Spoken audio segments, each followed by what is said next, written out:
Nous sommes mardi 11 juin de l'année 2024. Bonjour à tous et bienvenue dans cette session de l'information dont voici le sommaire. La fête de Tabaski s'annonce à grands pas et sur les sites de vente des moutons à Parakou, ce n'est pas encore la grande affluence. Les moutons attendent les acheteurs. On fait le constat en début d'édition. Inoussa Zimé Chabi a procédé ce lundi 10 juin au lancement au plan communal des épreuves écrites du BPC session de juin 2024 au CEG Zongo. Et enfin, les anciens handballeurs de la promotion 1975-1985 étaient en visite de 3 jours dans la ville de Parakou. Après plusieurs activités, le président de la Fédération béninoise de handball, Sidiko Karimou, a offert une journée de réjouissance à ses hôtes. On fera également le point en paix d'édition.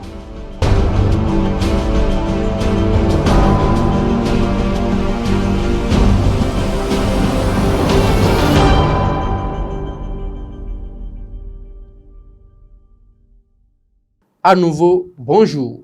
Comme je vous l'annonçais dans les titres, nous sommes à quelques jours de la célébration de la fête de Tabaski. Le marché de vente de moutons peine à atteindre son effervescence habituelle. Sur le site de vente du parc de Tchaourou, les vendeurs se plaignent de la faible affluence des acheteurs, tandis que ces derniers dénoncent la cherté des moutons. Rafiat Inoussa et Suzanne Yarou pour le constat. À quelques semaines de la célébration de la Tabaski, le marché de vente de moutons peine à atteindre son effervescence habituelle. Sur le site de vente du parc de Tchaourou, les vendeurs se plaignent de la faible affluence des acheteurs, tandis que ces derniers dénoncent la cherté des moutons. Cette situation laisse planer une incertitude sur le bon déroulement de cette fête importante pour les musulmans. Sous un soleil de plomb, les enclos restent remplis de moutons alors que les acheteurs se font rares. Je viens d'arriver ce matin, et je vois que les clients ne viennent pas. Peut-être qu'il va falloir jusqu'à le soir, on va voir comment le marché va donner. L'argent ne circule pas comme il le faut. Donc les clients aussi ont peur de venir payer. Tout ça là est là. Vous voyez l'effectif des moutons que vous voyez d'abord. L'année passée, à pareil moment, on peut compter plus de 8 camions étrangers qui sont venus. Mais à l'instant où nous sommes hier, dans la nuit d'hier, on a reçu un camion et demi. Donc ça ne peut pas faire l'effectif. De leur côté, les acheteurs qui se déplacent jusqu'au marché expriment leur mécontentement face à des prix jugés exorbitants. Pour certains, ces prix élevés sont tout simplement inaccessibles. Le prix a augmenté. Tout à l'heure, je suis venu pour sonder le terrain avant d'amener l'argent pour payer. Vraiment, nous ne sommes pas entendus d'abord avec mes partenaires. Le mouton qu'il faut vendre à 50 000 devient 75 000, 72 000, 65 000. Alors de 50 000 là, le temps passé. J'ai acheté mon mouton ici l'année dernière, mais aujourd'hui, le mouton que j'ai acheté l'année dernière, je vois que le prix est complètement changé. Avant, mouton 45 000, tu as un gros mouton, 74 000, mais il faut voir ce mouton-là. Avant, par exemple, je peux l'acheter à 150 000. Voilà, il réclame 230 minimum. Les vendeurs et les acheteurs sont pris dans un cercle vicieux de faible affluence et de prix élevés. Chacun espère que la situation s'améliorera d'ici la fête, permettant à tous de célébrer dans la joie et la tradition. En attendant, la solidarité et la compréhension entre vendeurs et acheteurs semblent être les clés pour traverser cette période difficile. Le lundi 10 juin dernier, le maire Inoussa Zimé Chabi a procédé au lancement des épreuves écrites du brevet d'études du premier cycle BPC, session de juin 2024 au CEG Zongo, centre retenu pour le lancement au plan communal. Ne vous stressez pas. Dites-vous, si X peut réussir, c'est que moi-même là, je peux réussir. Parce que nous avons appris la même chose durant l'année scolaire. Et je sais que vous allez réussir tous dans cette salle-là.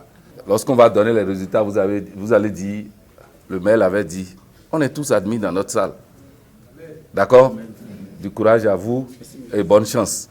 Le maire Inoussa Zimé Chabi prodigue de sages conseils aux candidats à l'examen du brevet d'études du premier cycle BEPC, session de juin 2024, au centre de composition du Collège d'enseignement général de Zongo, centre retenu pour le lancement au plan communal de cet examen national. Sur place, les épreuves écrites se déroulent sans anicroche. Je crois très bien que l'année a été vraiment apaisée.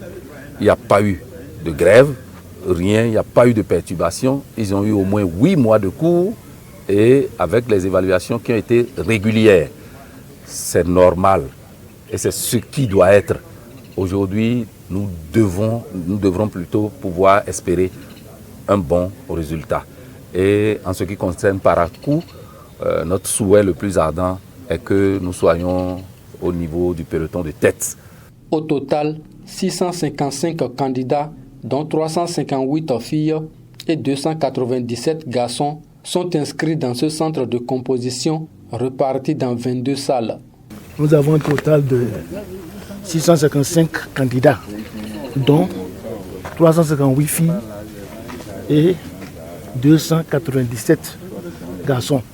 Maintenant, nous avons 22 salles de composition. Nous avons aussi des surveillants. Nous avons au total 44 surveillants, dont 2 par salle pour la surveillance. Les surveillants aussi, tout le monde était là, il n'y avait même pas un seul absent. Dans le département du Borgou, ils sont 10 283 candidats.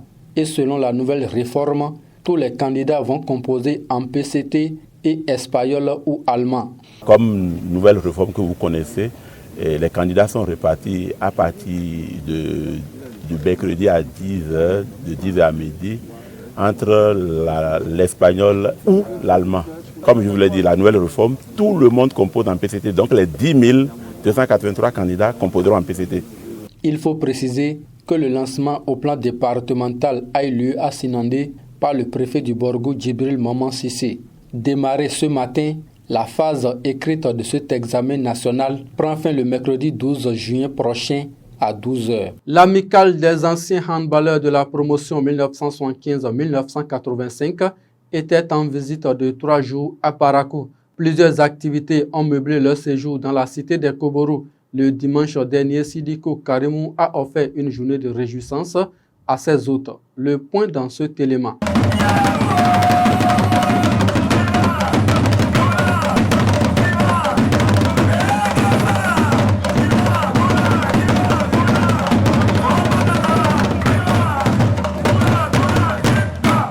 C'est cette ambiance qui a prévalu au domicile du président de la Fédération béninoise de handball ce dimanche 9 juin 2024.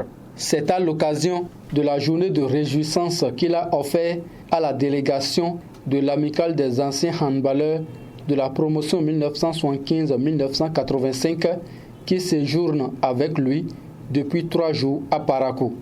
Après cette prestation traditionnelle, des artistes de la musique urbaine ont également égayé le public.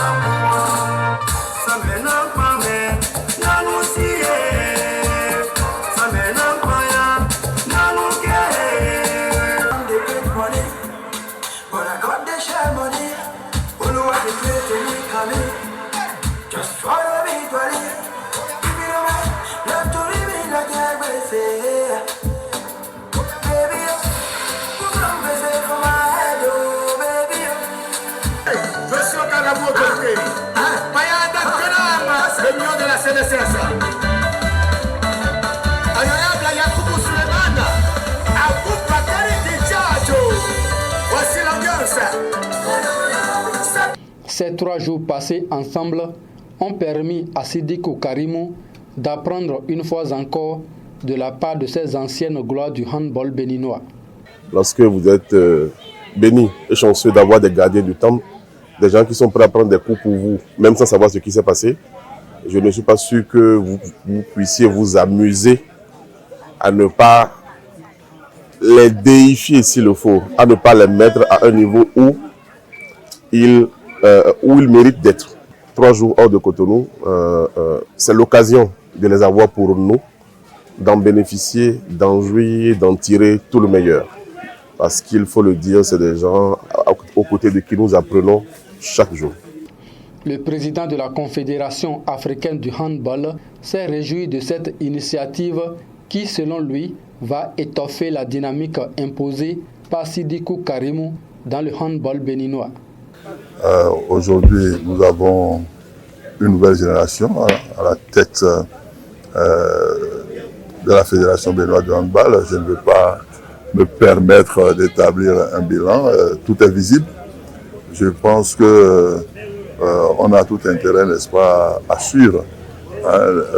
Cette fois-ci, je dirais l'expertise du président de la fédération pour qu'ensemble, on puisse, disons, apporter un plus au handball béninois.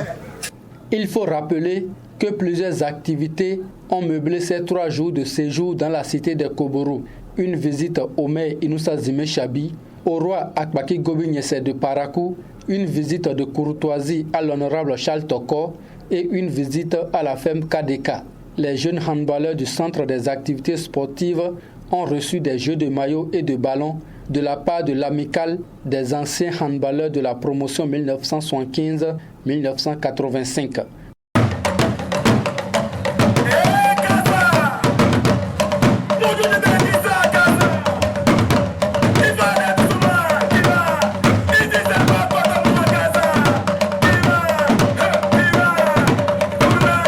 Les informations en plus bref sur le continent à présent, 6 mois après les élections législatives et plus de 2 mois après la nomination de la nouvelle première ministre, Judith Suminwa et son gouvernement devraient être investis devant le Parlement ce mardi 11 juin. Ce gouvernement dont l'investiture ne devrait pas poser de difficultés majeures car le Parlement étant dominé par la majorité présidentielle, affiche de grandes ambitions dans un pays confronté à des défis considérables. C'est la fin de ce journal, mesdames et messieurs. Merci à toutes les équipes qui ont contribué à la livraison de ce journal. Bonsoir chez vous.